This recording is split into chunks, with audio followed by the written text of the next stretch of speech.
इधर वो अत्याचार करते गए, भारत के गुरुकुल खत्म होते गए, दूसरी तरफ उन्होंने कॉन्वेंट स्कूल शुरू किए जो यूरोप में आज भी चलते हैं और किसी उद्देश्य की पूर्ति के लिए चलाए जाते हैं। मैं आपको एक इंटरेस्टिंग बात और बता दूं कि जो अंग्रेजी दस्तावेजों का मैं अध्ययन कर रहा हूं उसमें से एक और दस्तावेज है, ये कॉन्वेंट क्या होता है। यूरोप में एक बहुत खराब परंपरा है जो अभी 1950 तक चलती रही। जैसे स्त्रियों को वोट देने का अधिकार नहीं, स्त्रियों में आत्मा नहीं, वो बैंक अकाउंट नहीं खोल सकते, ऐसी ही एक बहुत खराब परंपरा इंग्लैंड में, फ्रांस में, जर्मनी, सभी देशों में, कि बच्चों को घर में रखना नहीं, बच्चे पैदा हुए तो अनाथ आश्रम में देना, ये उनकी पुरानी परंपरा है। और कई लोगों ने तो क्या किया है कि बच्चों को पैदा होते ही घर के बाहर टोकरी में रख दिया कि अनाथ आश्रम का कोई आएगा उठा ले जाएगा, लेकिन कई बार कुत्ते उठा ले जाते हैं उसको, भेड़िए उठा ले जाते हैं। यूरोप का जो आधुनिक फिलोसोफर्स में एक माना जाता है ना, रूसो, उसके 5 बच्चे पैदा हुए, 4 को उसने ऐसे ही छोड़ दिया घर के बाहर टोकरी में रख के, 2 को कुत्ते खा गए, 2 को अनाथ आश्रम वाले ले गए। यूरोप में ये बहुत पुरानी परंपरा है बच्चों को लावारिस छोड़ना। क्यों छोड़ना? तो प्लेटो कहता है कि स्त्री और पुरुष के आनंद के क्षणों में बच्चे बाधा हैं, इसलिए मत रखो घर में। ये प्लेटो की शिक्षा है। वो कहता है कि अच्छे नहीं है बच्चे घर में रखना। और वो ये कहता है कि जीवन का चरम तो आनंद ही है, और वो भी शरीर का आनंद है। वो कहता है जीवन तो इसी के लिए मिला है कि हम शारीरिक आनंद की प्राप्ति करें, और बच्चे इसमें बाधा हैं, तो बच्चों को रखना नहीं घर में, तो छोड़ देना। तो वहां बच्चे छोड़ने की परंपरा है। अब बच्चे छोड़े जाते हैं तो राजा उनकी व्यवस्था करे छोड़े हुए बच्चों की। तो राजा कुछ संस्थाएं खड़ी करता है, उन संस्थाओं को कॉन्वेंट कहते हैं। कॉन्वेंट माने लावारिस बच्चों को पालने वाली संस्थाएं, अनाथ बच्चों को पालने वाली संस्थाएं। कॉन्वेंट माने अनाथ बच्चों के स्कूल, लावारिस बच्चों के स्कूल। तो यूरोप में ये कॉन्वेंट चलते हैं। तो ये मैकॉले कह रहा है कि भारत में भी यही चलाएंगे। तो कोई सांसद उससे पूछ रहा है कि भारत में कोई अनाथ होता है? उसने कहा होता तो नहीं है, लेकिन हम बनाएंगे।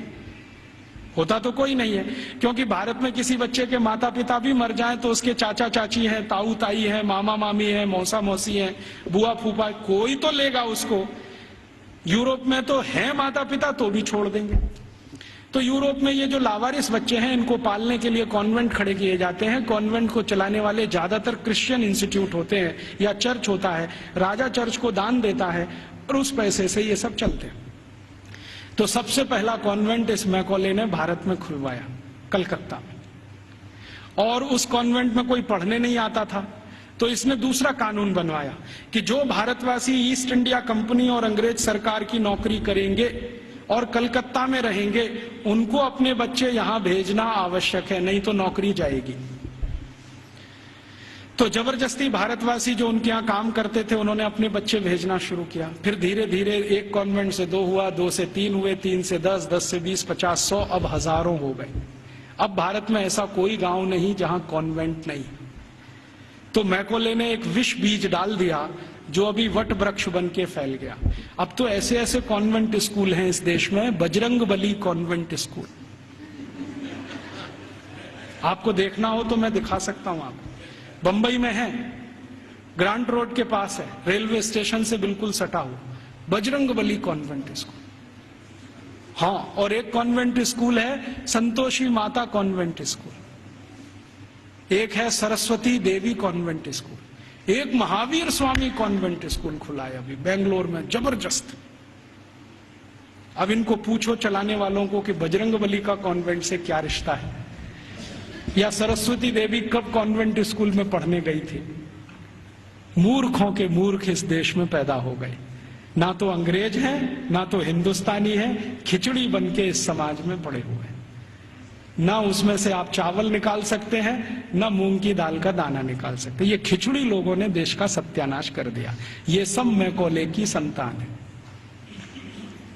मैकॉले तो छोड़ गया कुछ। जब अंग्रेज गए थे ना, तो रिकॉर्ड्स बताते हैं कि 350 कॉन्वेंट स्कूल थे 15 अगस्त 1947 तक। अब शायद वो 30-35 हजार हो गए हों, तो कोई आश्चर्य की बात नहीं। अब यूरोप में जो कॉन्वेंट स्कूल हैं, वैसी ही शिक्षण यहां हो रहा है, यूरोप में क्या होता है ना, मैंने आपसे कहा कॉन्वेंट माने लावारिस बच्चों के स्कूल, तो वहां जो बच्चे पढ़ने आते हैं उनको सिखाया जाता है कि देखो ये जो अध्यापक है वो अध्यापक नहीं है, ये फादर है, ये मदर है, क्योंकि असली का पता नहीं।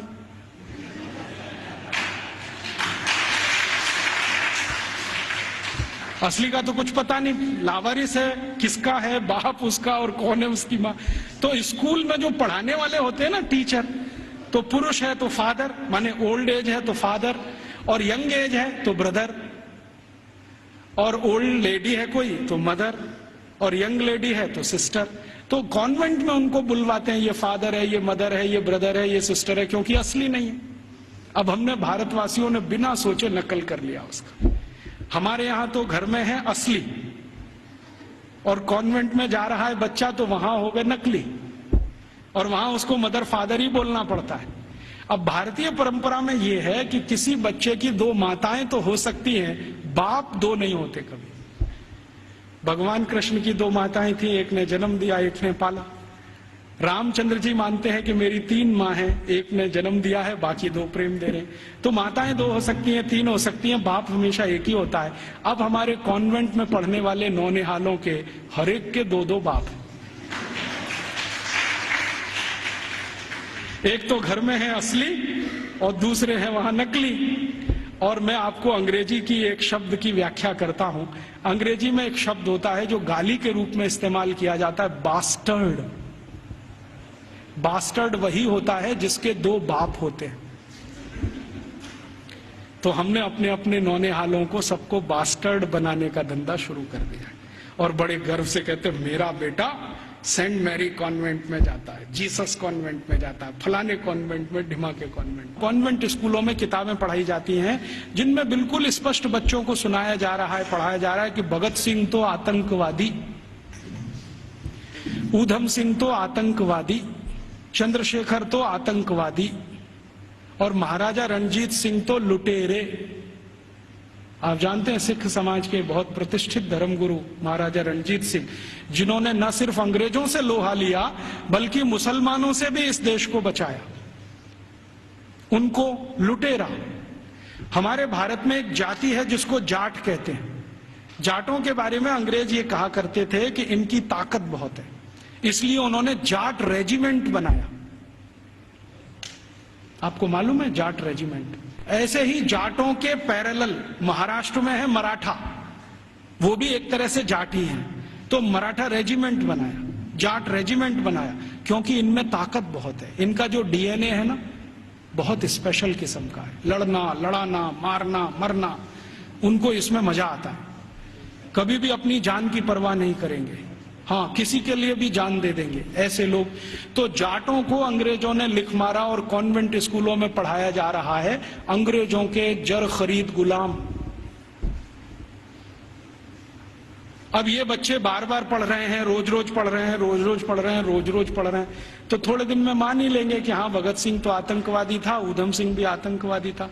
क्योंकि एक झूठ को आप बार बार कहो, बार बार कहो, बार बार कहो, तो 10-20 साल में सत्य तो हो ही जाएगा। एक कॉन्वेंट स्कूल की हिस्ट्री की किताब में मैं पढ़ के आया, और वो किताब मैंने संभाल के रखी हुई है। झांसी की रानी लक्ष्मीबाई ने भारत की आजादी के लिए कुछ नहीं किया,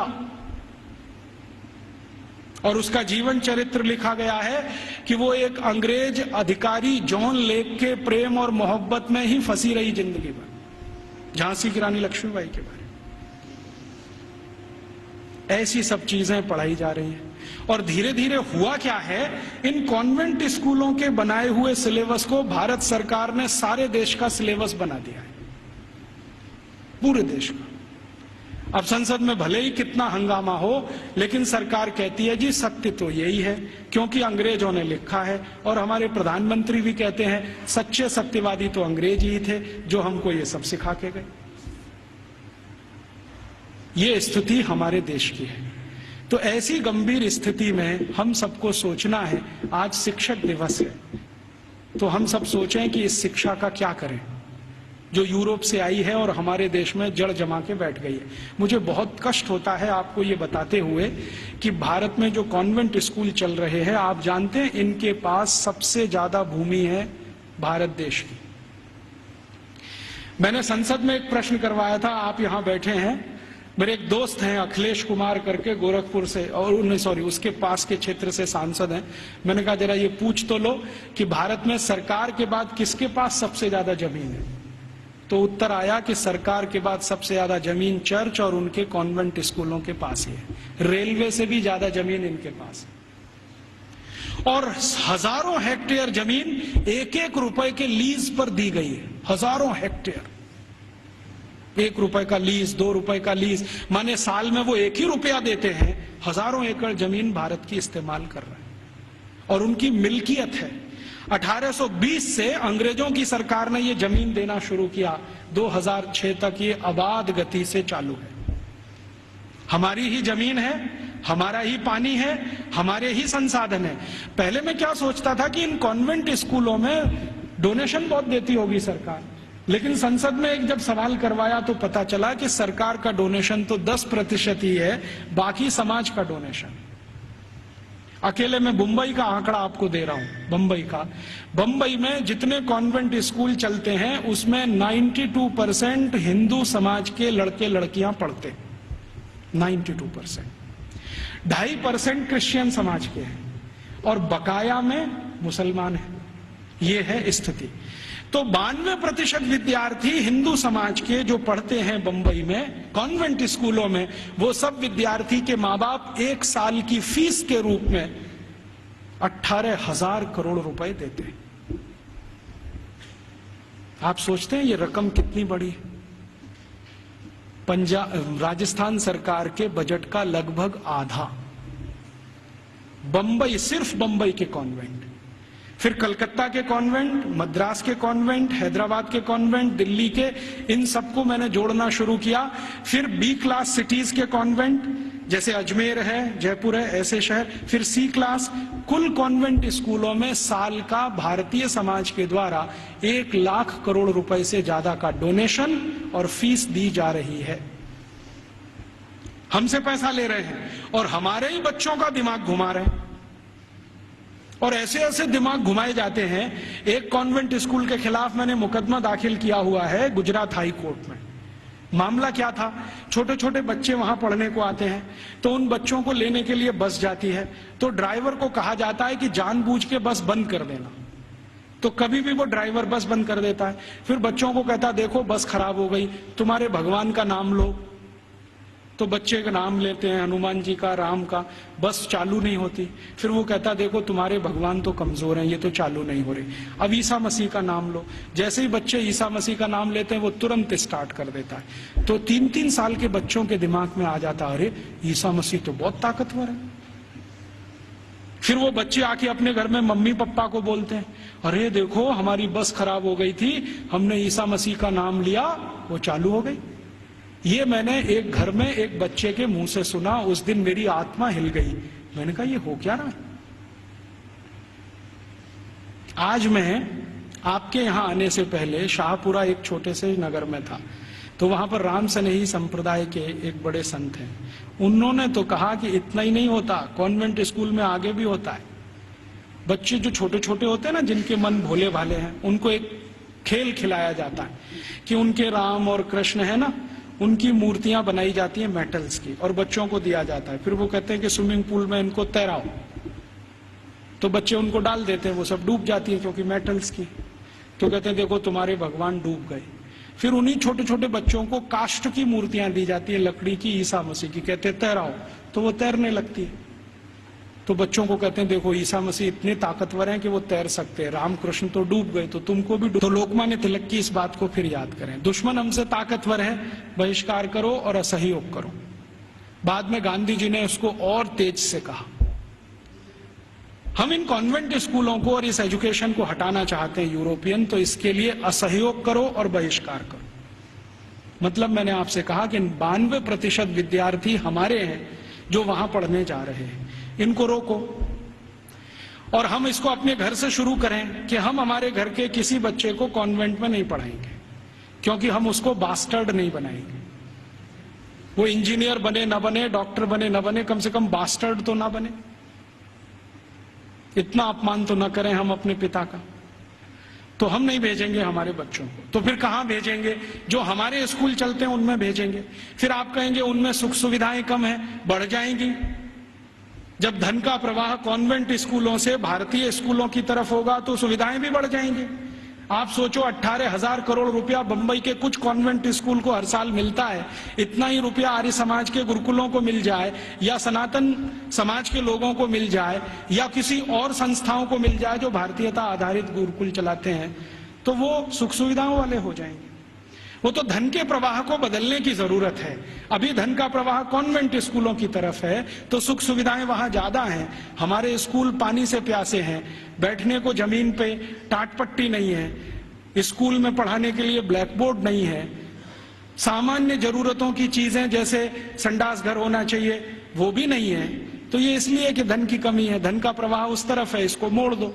तो समाज में एक बहस चले इस पर कि ये कॉन्वेंट स्कूल आए कहां से हैं, उनके यहाँ शिक्षा की क्या स्थिति रही है, तो शायद इसमें से एक समझ बने और ये समझ हिंदुस्तान में अगले 2-3 वर्षों में कोई अभियान का स्वरूप ले और ये अभियान हिंदुस्तान के इस विष बीज को उखाड़ कर फेंक दे, ऐसी भावना मेरे मन में है।